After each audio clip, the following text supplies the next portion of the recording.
Well, the stories of ancient Egypt have lived for centuries. They'll continue to be told for a long time after we're gone.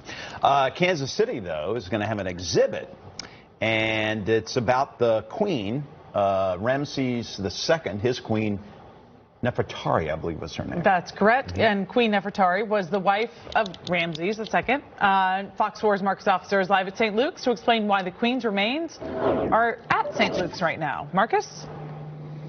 You should have seen the escort the Queen had to come in. I've never seen that many security officers outside of a hospital before, and it was just her knees. Imagine if it was a full Queen that was here. I mean, this hospital would have been on lockdown. But Kathleen, you are with Nelson Atkins. In about a month now, her knees are going to be on display at a very special exhibit. But first, what we saw today, I mean, her makeshift throne was this scanning machine. What was it like to see kind of the flow of her coming in and then the scan that happened today? It was really amazing because those remains, as you know, were 3,000 years old.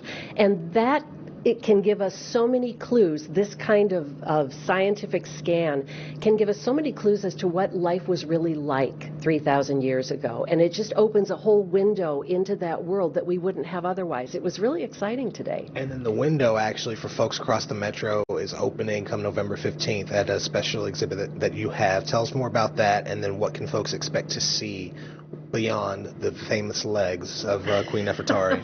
Beyond the knees, there's a whole lot. Queen Nefertari, Eternal Egypt, opens at the Nelson Atkins November 15th and runs through March. We have more than 200 objects that will really provide the public an opportunity to see what it was like both to live and to die during that time. We have got Nefertari's tomb. You will feel as though you are in her tomb. It was called the Sistine Chapel of Egypt. That's how beautiful it was. She was Ramses II's wife, one of his wives, but the favorite wife.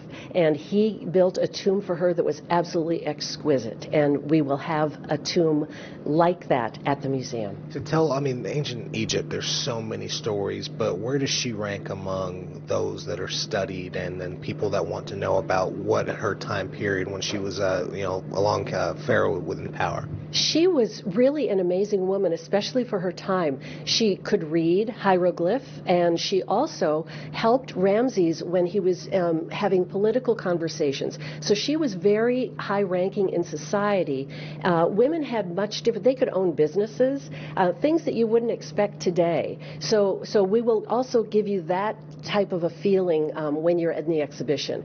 What it was like to be a woman in ancient Egypt, which is a lot different than you might think. We also have a pair of Nefertari's sandals on view that she actually wore. They were found in her tomb as well. A little bit of everything, no gold though. November 15th, that's when it's going to open. And Mark Alford, real quick, I did not find whoever's going to be next on this machine. Okay. I think HIPAA laws prevent us from figuring out who that person was, but they're in for a treat if you're coming to St. Luke's anytime soon. We'll send it back to you at the desk.